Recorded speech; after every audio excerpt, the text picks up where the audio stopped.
Superior, written by Mark Millar, art by Lionel Yu.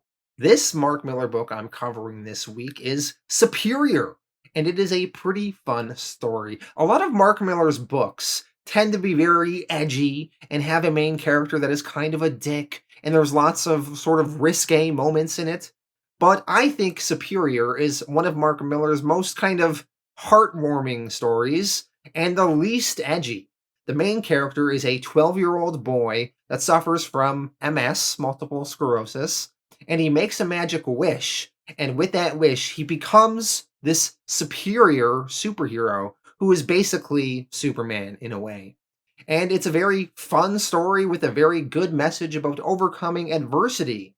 Now, this book that was written in 2010 does remind me a lot about the 2019 Shazam movie. In that movie, we had a little kid that was all of a sudden made to be an adult superhero, and there was lots of fun explored with that concept, and we see a lot of similarities in this story. There are also lots of homages to the original 1978 Superman movie within this comic book. This comic book is really a love letter to that movie and Superman in general. Now, in 2016, there was a Superior movie adaptation that was in the works. People were writing the script. Matthew Vaughn, that directed the excellent Kingsman movies, another Mark Millar property, was also involved. Although I am not sure where that movie is now in development, if it is still going to be happening. But regardless, let's dive into the story for Superior and see what Mark Millar does in this tale. Issue 1, One Magic Wish. In the universe of where our story takes place, superheroes are not real. They are fictional, much like they are in our world. In the world of this universe, the fictional character of Superman has been replaced by a character named Superior. He is a fictional character from 1930s, was in comics. He was popular, and he has been the focus of several movies, much like Superman has been in our world. So, two 12-year-old boys, Simon Pooni and his best friend Chris, are watching a movie in cinema. The movie they are watching is Superior 5, the newest superhero film starring actor Tad Scott. In the movie, Superior is fighting his nemesis, the villain known as Abraxas. After a brutal fight, Superior takes Abraxas down. Only it's not over. Another villain, the Annihilator, joins the fight. After the movie ends, Simon and Chris discuss outside the theater what they thought about it. Chris thinks that Superior is too much of a Boy Scout. He prefers more badass heroes like James Bond or Jason Bourne. Simon, though, he likes Superior. He likes how Superior doesn't kill. He likes that Superior is a nice guy. That's what makes him different from other heroes. On the street, the two of them run into another kid from their school. This child's name is Sharpie, and he is a little bit of an asshole and a bully. He makes fun of Chris and Simon. He especially makes fun of the fact that Simon is in a wheelchair. Before things escalate, though, Simon's mom arrives and the bully, Sharpie, walks away with his friends. Simon says goodbye to his best friend, Chris, and they make plans to see a new movie the next week. The thing about Simon is that he has multiple sclerosis, otherwise known as MS. MS is a debilitating illness that affects the brain and spinal cord, causing a wide range of potential symptoms, including problems with vision, arm or leg movement, as well as sensation or balance. Simon, he used to be a regular kid.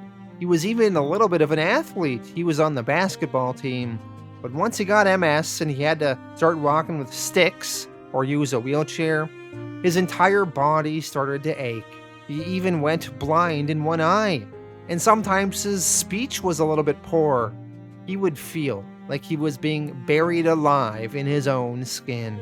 And as Simon got more sick, a lot of his friends kind of bailed on him. Not Chris, though. they made a point to stay friends and see a new movie every week, and Simon respects Chris immensely for sticking by him. Simon, in bed that night, feels sad about his predicament in life and how MS is robbing him from doing many things he wishes he could still do. As Simon is in bed that night, he gets visited by, and this is going to seem random, I warn you, he gets visited by a monkey in a spacesuit. The monkey is called Orman. The monkey then transports Simon far away and tells Simon, "My name is Orman, and out of 6 billion people, you have been selected. Out of 6 billion candidates, you were deemed the most appropriate." Simon asks, "For what?"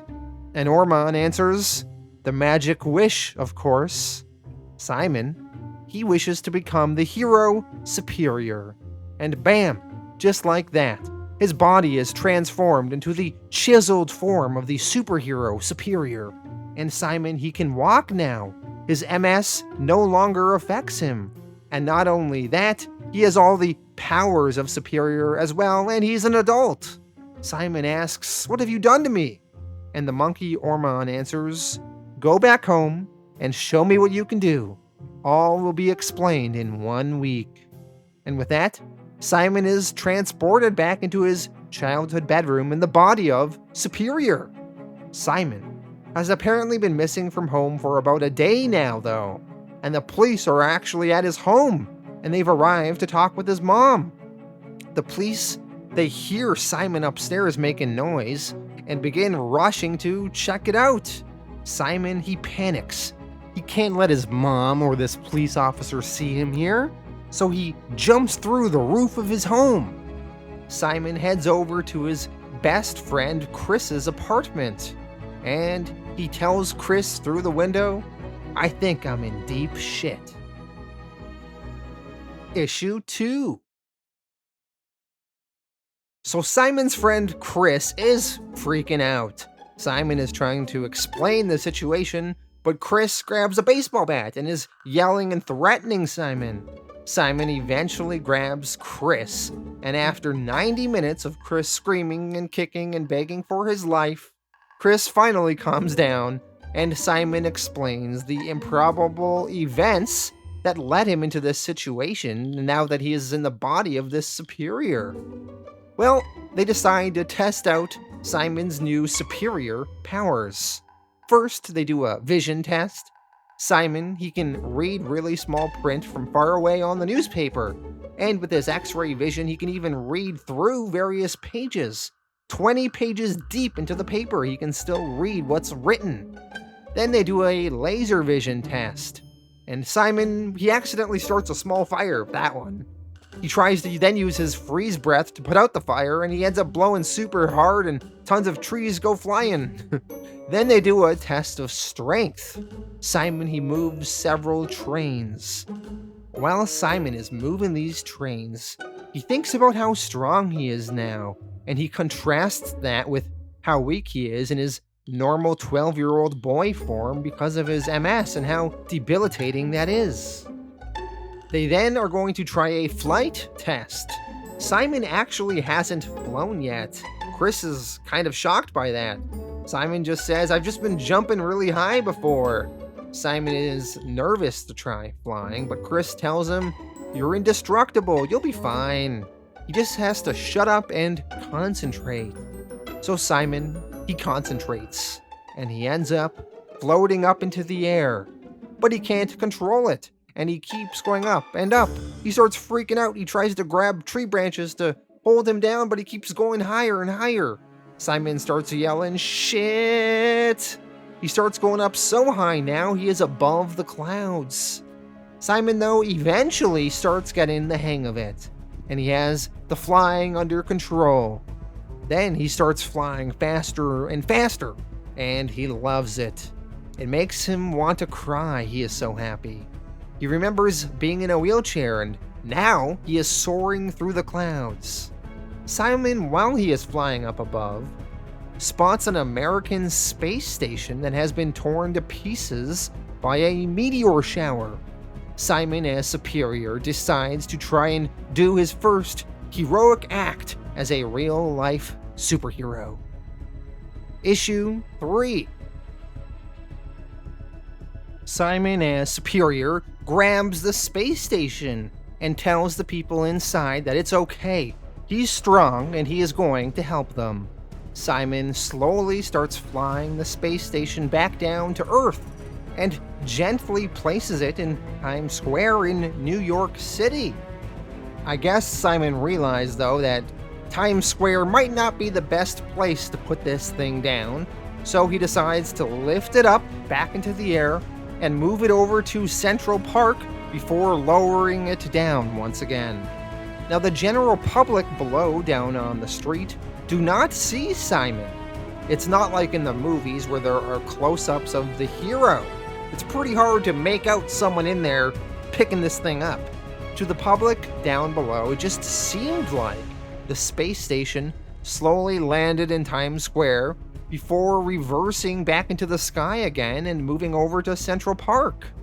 Now, down on the streets of New York City, we see a woman named Madeline Knox.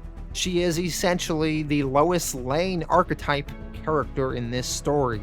She is a sexy journalist, and she wants to try and figure out what has happened here today. Simon, he didn't stop there. He flew around the world playing hero. He stopped a nuclear reactor meltdown in Pennsylvania. He stopped a bridge collapse. There was a woman in an ambulance giving birth, and she was stuck in the traffic jam, so Simon picked up the ambulance and flew it to the hospital. There was a Canadian submarine that was stranded in the water. There were fears that everyone in the submarine might die. So Simon saved them by dragging the submarine to shore in Long Island Beach. And when Simon brought that submarine there, he was pretty tired after, and he was exhausted, so he lied down in the sand. And when he did, that was when the world finally saw Superior in person. A crowd surrounded him. They started snapping his picture. Simon, he continued on with his heroics. He put out fires in Oregon. He rescued miners trapped in Ohio. He safely landed a stricken airplane. And reports of his adventures spread all across America like a warm breeze. We see, over in a newsroom, Madeline Knox, the Lois Lane type journalist. She's talking with her editor or station manager or what have you, and they discuss this Superior. And they wonder if it's a publicity stunt for the new Superior movie, maybe? Maybe it's actor Tad Scott who plays Superior, just doing something. But Madeline to this says, not a chance. I'm friends with his representative over at CAA, and he said that Tad's absolutely freaking out. Now, this Superior, he's the real deal. I don't know who he is yet, but I promise you, I'm gonna find out. Simon returns to his friend Chris's house, and they discuss how crazy this all is. Chris says that Simon is all over the news. Simon says that he's gonna tell his mom everything. She's probably really worried about him, and she still thinks that he's missing. Chris asks Simon, well, what about the space monkey? And Simon says, yeah, sure, I'll tell her about that too, now that I figured out who he really is. And Chris asks, what do you mean? Who is he? And Simon answers, well, I prayed every night that my MS would go away, and my mom was always praying that America would get fixed again too. So what if that magic wish was the answer to both our prayers? What if Orman was an angel? Did he turn me into a superhero because America really needed one right now? Outside Chris's apartment, we see that space monkey. The monkey, he smiles, overhearing Simon and Chris talk about him. And Orman comments to himself, an angel? That's hilarious. I'm afraid I'm actually quite the opposite. And the monkey then laughs maniacally, because the monkey is actually a demon. Issue 4. Over in Hollywood, actor Tad Scott, who plays Superior in the movies, is talking to these studio executives. Tad is a little bit freaked out by this superior out there in the world saving lives that looks exactly like him. And people are hounding Tad for answers. The studio execs say that they are going to suspend production on the next Superior movie for now. They need to be clear who has name and likeness rights to Superior before they start making another movie with this other guy running around out there. Not to mention the legal liability. What if the Superior out there hurts someone or knocks over the Chrysler building or something? The whole thing is a legal nightmare. Tad Scott, he is gonna get out of town for a bit, lay low. He's gonna go visit a cousin in New York City for now. Elsewhere in New York City, Madeline Knox decides to do something bold as a way to get Superior's attention and potentially land an interview with him. Madeline knows that Superior hasn't let a crime or accident happen in almost 3 days since he's been around. Why should she be the exception? Superior will save her for sure, and then she can talk to him and get an interview. So Madeline drives her car down a dock and into the harborfront water, and the car she is in hits the water and begins sinking. Madeline tries to stay cool. She has dreams of Pulitzer Prizes in her head if she lands the first Superior interview. But then she starts kind of losing her cool and freaking out a bit as the car is down there for quite a bit there and she might drown. She might die. She starts panicking. She starts screaming for help. Sure enough, though, Superior saves her. He flies down into the water and lifts the car out of it and places the car on dry land. Madeline gets out of the car and introduces herself, and Simon is impressed. He recognizes her. He says, "Wow, are you that lady from the news?" Madeline coughs up some water and then goes right into interview mode. She apologizes to Superior for the ruse and tells him, "Sorry I had to pull this fake stunt, but this was the only way I could reach you." She then tells her camera crew that was waiting by to begin shooting. Madeline then says to the cameras, now broadcasting live around the world, "This is CBN News, broadcasting live from Battery Park, where a certain man in tights has just agreed to his first interview. It's a pleasure to meet you, sir, and thank you for taking the time to talk to the people of New York City." Madeline asks Superior, who is he? And why is he doing the things he is doing? And how can he fly? And how is he so strong? Simon, as Superior, answers, "Because I'm a superhero. Look at the costume." Madeline asks that, why does he look so much like actor Tad Scott? And Simon answers, "I don't know. Maybe Tad Scott got hired because he looks like me." Madeline wants to know what Superior's angle is. Who's funding him? Simon gets a little upset by this question and asks, "Does there always have to be an angle? I'm here because I'm needed, Miss Knox. Simple as that. I only want to help." Simon, he then flies away. Across town, we see Chris, Simon's friend, is being picked on by some bullies from school, led by that Sharpie. Sharpie and his friends beat Chris up. Later on, at Chris's apartment, Chris arrives home and sees Simon as Superior is watching the news. His interview is making the rounds and is being replayed all the time. And also, Simon is engorging himself on some snacks while he does so. Chris tells Simon that Sharpie beat him up. Simon tells Chris to leave it to him. Sharpie won't get away with it. Chris tells Simon not to bother. It's his own fault for cutting in front of Sharpie's house anyway. Simon replies, "Don't be ridiculous. I'm not gonna fly around the world saving everybody while my best friend gets beaten up. Come on, we're gonna fix this."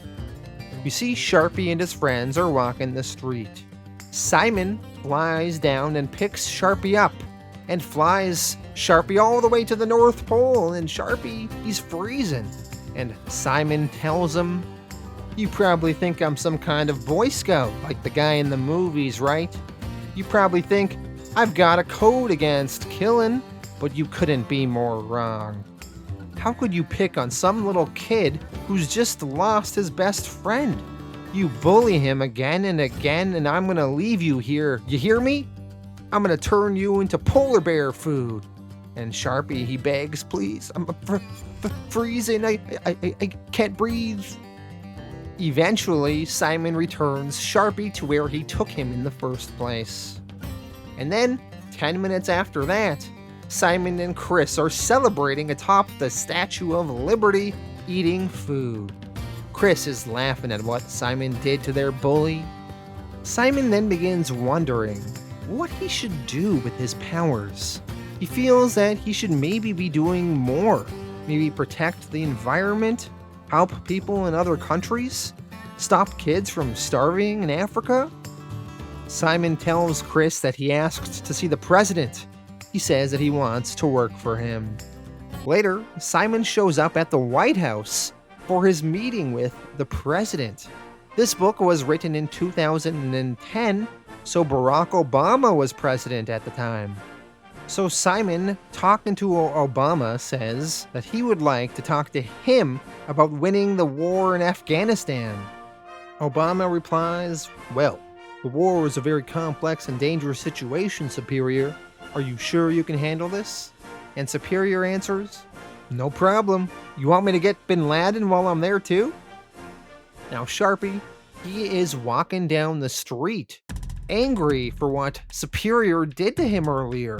He is cursing Superior out. And that is when the monkey in the spacesuit that is actually a demon, Orman, shows up and tells Sharpie, lighten up, little man. I'm not gonna hurt you. I'm here to help you get revenge on that freak. I can give you anything you want, as long as you pay homage to my dark and eternal master. Just say that you love Satan. Issue 5. Simon in Afghanistan is going to win the war. He told the Americans to move all their Marines to the outskirts. And then, as Superior, he flew down, and he didn't kill anyone. And he cleared out all the Taliban fighters and made hundreds of arrests, sweeping the city for mines and booby traps. And in Kandahar alone, he secured the city in less than a minute, and not a single bullet was fired. And region by region, he dismantled the Taliban's entire network. And then afterwards, Simon addressed the United Nations. He was keen to make it clear that he wasn't some extension of American imperialism. And the president helped him draft a statement that he was here to help the entire world, and any future missions would only be undertaken with a definitive UN mandate. Simon, he pledged to rebuild Afghanistan, and then he did some other good work around the world. He stopped a meteor from hitting Mecca in Saudi Arabia, he stopped an earthquake in China, he diverted a flood in Australia, disposed of outdated nuclear materials in Russia, he irrigated land in Africa. And after all those good deeds, Obama phoned to thank Simon for all the work he did personally. Then Simon, as Superior, said there was maybe a couple of things Obama could maybe do for him. And Obama replied, just say the word and I'll do my best. Chris was whispering stuff in Simon's ear of what Simon could ask Obama for, and Simon relayed it to Obama, and Obama replied, are you serious? So what did Simon want? Well, he wanted to bat for the Mets against the Yankees, which I guess Obama could get done. He also wanted to play bass for his favorite rock band, and also play basketball for the Knicks against the Miami Heat, and he wiped the floor with them. The score was 883-0. Elsewhere, Sharpie is still angry about Superior's success. Sharpie, he arrives home, and his parents are even talking about Superior playing for the Knicks. Sharpie, he blows it off, but his dad is like, this is history, son. He's playing for the Knicks right now. Sharpie storms up to his bedroom, though, and then he looks at the poster of the villain Abraxas on his wall, and he says, You better make this happen, Orman. I'm not sure if I can wait any longer. By the way, ridiculous that this child has a gigantic poster of a comic book villain on his wall. That's like if a little kid had a huge poster of Lex Luthor or Darkseid on their wall. You know kids messed up if they have that. Over at Madeline Knox's apartment, she has her sexiest dress on. Her breasts are accentuated in her outfit. And Superior is coming over to her apartment soon. They're gonna go on a little bit of a dinner date. Madeline's plan is to seduce Superior, give him the best sex of his life, and then when he falls in love with her, he'll tell her everything about his past, and then she'll win lots of awards for her journalism. Sounds like a plan to me. Superior arrives on her balcony in a scene that is a homage to the original Christopher Reeve's 1978 Superman movie. They then head inside her apartment. Madeline is going to grab a jacket and then they can head off for dinner. Now at that very moment though, the space monkey Orman shows up to talk with Simon. Orman tells Simon that his 7 days are up. By the way, I think it's a little bit of a plot hole that Simon as Superior was able to do all the things he's done in just a week. He crammed in like 6 months of work in just 7 days. But anyway, Orman tells Simon, I have to say I'm impressed. In a single week, you've turned yourself from a handicapped child into the most beloved man on planet Earth. You're living a life that others can only dream of, right down to the celebrity girlfriend. Orman asks Simon if he enjoys being the Earth's protector, and Simon says he does. He used to wake up dreading mornings, but now everything is perfect. He loves his life and wouldn't give it up for the world. And Orman replies, good, that'll make you easier to negotiate with. Orman then takes away Simon's powers and turns him back into his 12-year-old boy form. Orman then tells Simon, what's the matter, Simon? You want to stand on your own 2 feet again? Fly through the clouds with a beautiful girl? Well, I'm afraid it's gonna cost you, boy. Are you ready to pay the ultimate price? And Simon, confused, asks, I don't understand. What are you talking about? And Orman, now getting a little bit more aggressive, says, are you really this retarded? You really haven't guessed what I am? Orman tells him, sell me your soul and I'll make you superior again. Turn me down and it's back in the wheelchair. Issue 6. Orman tells Simon he has 24 hours to decide.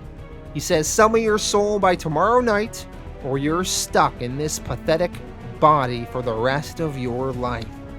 Simon asks if Orman is the devil, and Orman explains he is just a lowly demon trying to keep his position after 500 years of failure. 500 years and he hasn't gotten a single individual to sell their immortal soul.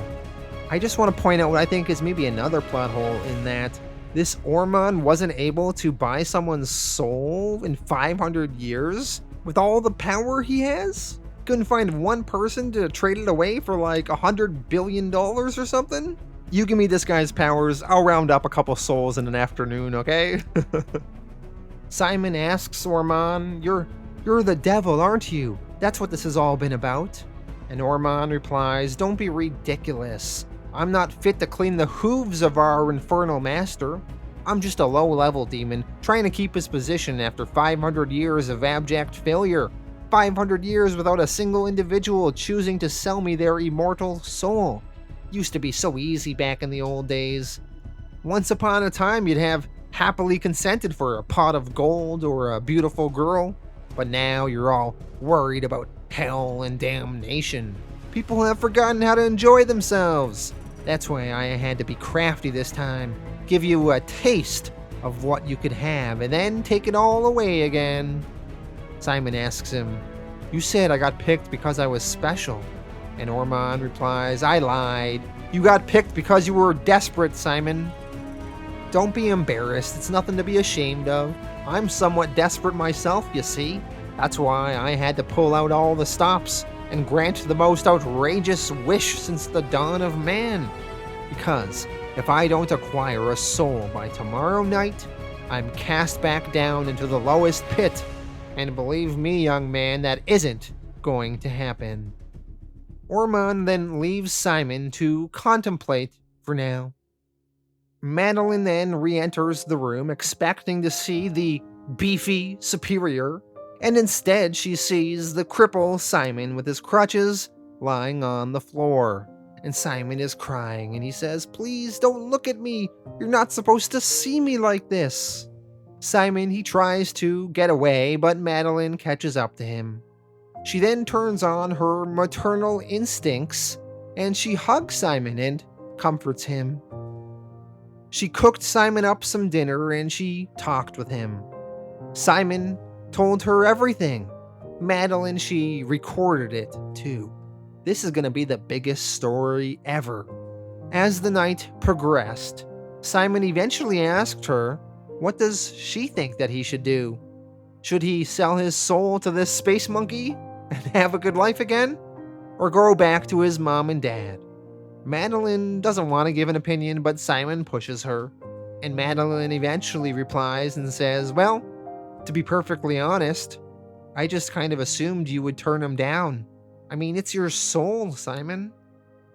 The next morning, Madeline is going to take Simon back home to his parents. Before they do, though, she wants to show Simon something. She takes Simon to a children's hospital, and she shares her own motivational story. When she was 7 years old, she was diagnosed with leukemia, and she spent 6 months in a hospital, and then she had 22 operations and half her hip removed. She could have just locked herself away and lost touch with everybody, but she got off her ass and made herself into the person that she really wanted to be. She's not some indestructible superhero who's never going to die or get old, but she still lives a life that means something to her. Madeline tells Simon, "I know why you like being a superhero, Simon. You just wanted to be loved like they're loved in the movies, but you've got that at home already. You know what I'm saying." Simon, he returns home to his parents, and he smiles and hugs his mom. Madeline's words seem to have made an impact on him. Even though Simon doesn't have powers, he can still live a happy, fulfilling life. Madeline on the phone is then talking to her editor, and he asks her about the story and how her date with Superior went. Did she get a lot of juicy information? But Madeline lies and says that Superior didn't show. Madeline seems to want to protect and respect Simon's wishes and keep his story private. Madeline says that Superior called it off. He canceled our date at the last minute and said that he was leaving Earth. He's gone. We're never going to see him again. Shortly after that, news of Superior leaving Earth has spread all over the world. Over at Sharpie's house, he is with the demon Orman. Sharpie is watching the Superior 3 movie. In the Superior 3, there is a monkey world named Monkey World 3, and on that world there is an alien monkey named Orman that looks exactly like the Orman demon we've seen this whole storyline. So that is not the demon's real appearance. He is just taking on this Orman monkey appearance as a way to appear more friendly to Simon and the others. Orman, talking to Sharpie, agrees to turn Sharpie into the villain Abraxas. Sharpie doesn't even have to sell his soul. Orman will change Sharpie into Abraxas for free. He doesn't need Sharpie's soul. He will get Simon's. Sharpie then agrees and Orman transforms him. Elsewhere, in the streets of New York City, Tad Scott is being asked by the media if he has anything to do with Superior disappearing, and he asks them all to leave. All of a sudden, a cruise ship gets tossed at a large building, causing the building to crumble to the ground. And Sharpie, as Abraxas, is really impressed with his strength and new abilities he has. He was the one that tossed that cruise ship, taking down the building. Sharpie, as Abraxas, then talks to the news media that is now filming him, and he gives a warning to Superior. He says, "Congratulations, asshole. I'm glad you finally accepted yourself as a retard and all that shit, but you're not getting out of this that easy. If you don't get down here and fight me right now, I'm gonna level half this city. That's right, dickhead. You've got 60 seconds to turn back into Superior again, or millions of people are gonna die." What do you gotta say to that? Simon, back at his home, is watching TV with his parents and Chris, and he sees this message on TV. Simon does not know what he's gonna do. Does he trade his soul away to Orman to turn himself back into Superior so he can save millions of lives from Abraxas? Or does he keep his soul but let millions die? Issue 7. The conclusion. Simon, concerned about what is happening, sells his soul and becomes Superior. Orman, the demon space monkey, he is happy. He finally did it. He acquired a soul for Satan. Sharpie, as Abraxas, is still destroying things in downtown New York City. Tad Scott, the actor, even though he is just an actor and not actually Superior, he is in downtown New York and he sees what this Abraxas is doing, and he decides to kind of play the part. And he squares off against Abraxas, and he tells Abraxas, "Leave them alone, Abraxas. I'm the one you wanted to fight." Abraxas scans Tad Scott and knows that Tad is not actually Superior and doesn't actually have any powers. Tad Scott still stares him down, though, and Abraxas knocks Tad Scott back. Abraxas then lifts up a bus, and he is going to slam it down on Tad Scott and kill him. But that is when Simon, as Superior, finally shows up, and Superior saves Tad Scott at the last moment and stands in the way of the bus crushing him, and he blocks it. And Simon, then as Superior, tells Tad Scott, "Your movies are awesome, by the way." Tad Scott, a little puzzled, says, "Thank you," and then he runs clear of the area. Simon then battles Abraxas. He punches him and Abraxas goes flying into a nearby building. Simon then smashes Abraxas onto the ground. Abraxas looks a little bit damaged and defeated a bit. But then Abraxas tells Superior to look behind him. Look at what his little monkey pal turned himself into. Simon turns around and we see that Orman, the demon space monkey, has turned himself into Superior's other frequent villain, the Annihilator. Orman, as Annihilator, fires on Superior and damages him greatly.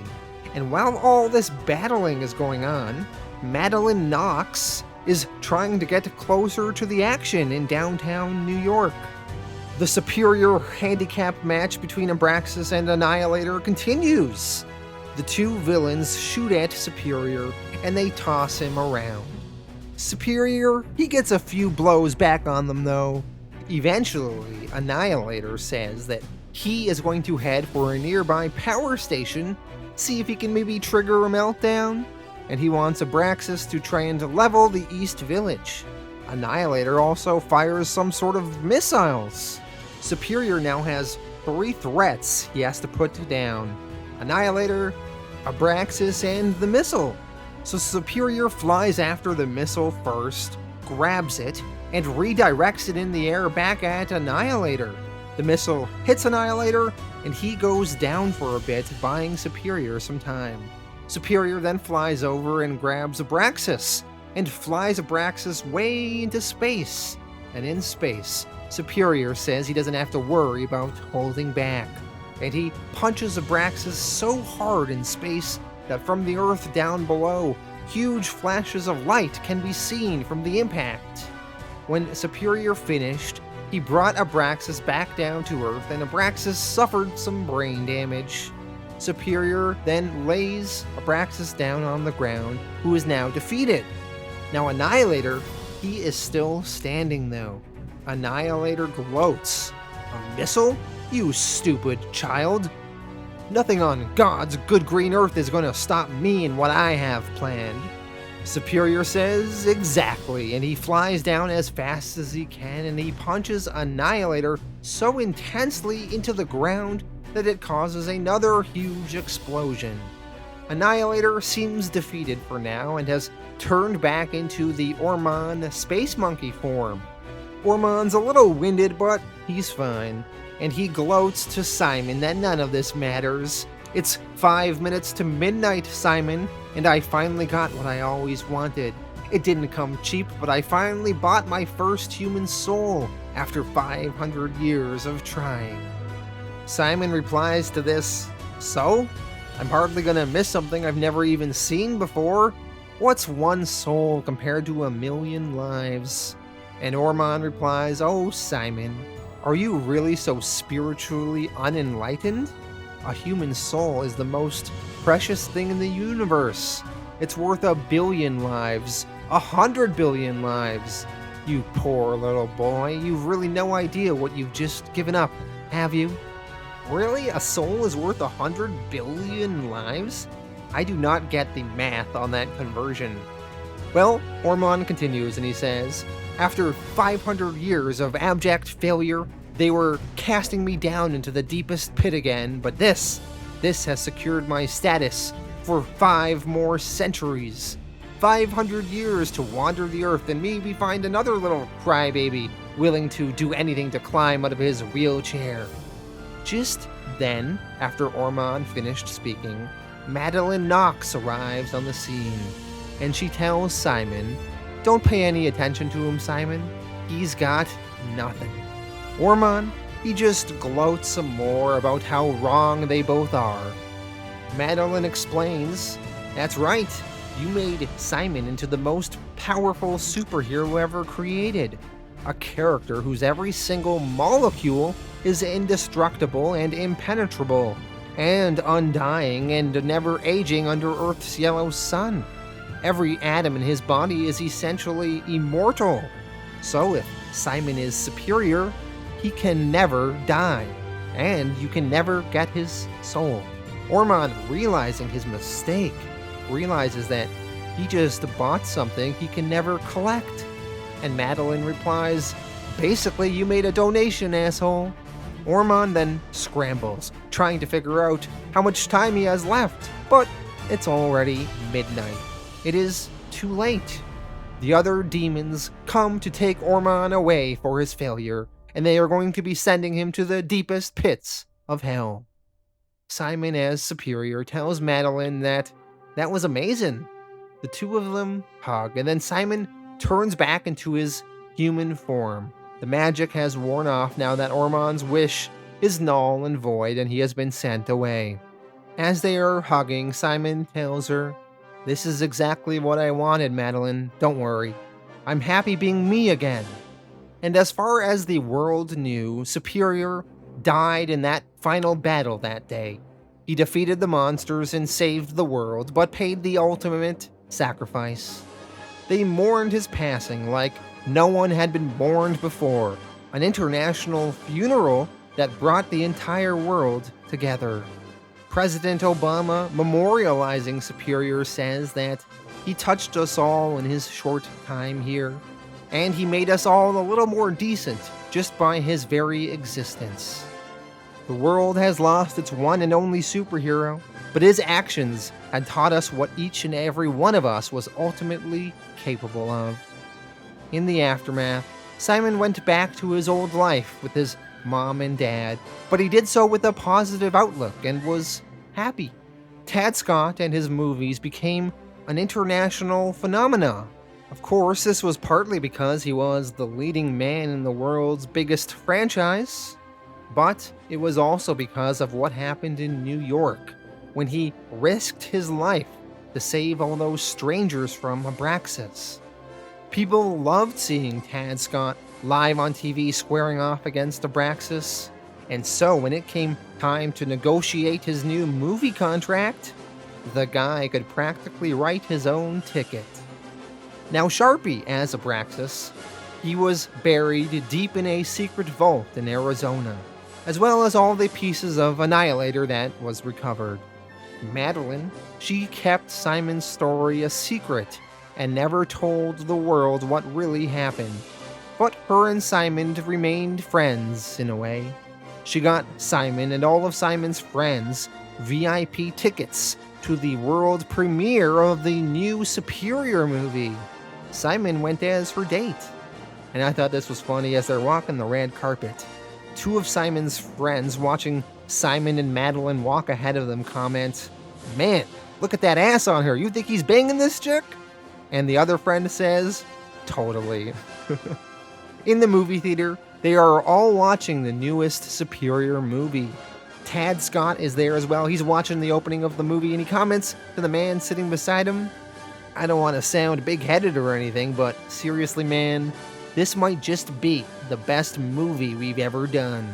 And the man beside him tells him to shut up and just watch the movie. And in the movie, we see Superior flying in the sky. And that is the end of Superior. Mark Millar, he dedicates this book to Christopher Reeve and Richard Donner, the people who made the original Superman movie in 1978. Clearly, this book was one big love letter to that movie. So that was Superior, and I thought it was a very fun book. I think it's always fun having a little kid get powers, become big, become this superhero, and seeing him explore having those powers. Always very fun. Mind you, it was very reminiscent of the 2019 Shazam movie, but this book was written well before the movie, so let's give it some credit there. I loved all the Superman Lois Lane homages in this story. Really good stuff. Where I have some trouble is the Orman space monkey demon. He's kind of weird. Also, I had a hard time believing that he couldn't buy a soul in 500 years. Come on, man, you could definitely have done it. Another problem with this story is how it handled the Afghanistan war. Mind you, it was written in 2010. The war was very different then, but reading this in hindsight in 2021 and seeing how the Afghanistan war ended up in the end, how the Americans kind of took over the whole country, but then they realized they couldn't nation build and stay there forever, and they left, and then the Taliban took it over. It's a whole geopolitical mess, that whole Afghanistan situation, and the way it was handled in the book kind of feels a little bit not the best in retrospect. But, it was a product of its time. On the whole, though, I really enjoyed this book. I liked its overall message of overcoming adversity, how you don't have to be a superhero or the superior to live a meaningful life. Even though this Simon has MS, he can still live a fulfilling life and be happy. And that's a good message to kind of end on. I'm going to give this book an 8 out of 10. I thought it was pretty good. Next week, I will be looking at the Mark Millar book, The Magic Order, and it will be released on Halloween here on my channel, so that should be a really fun time. I will see you next week for that.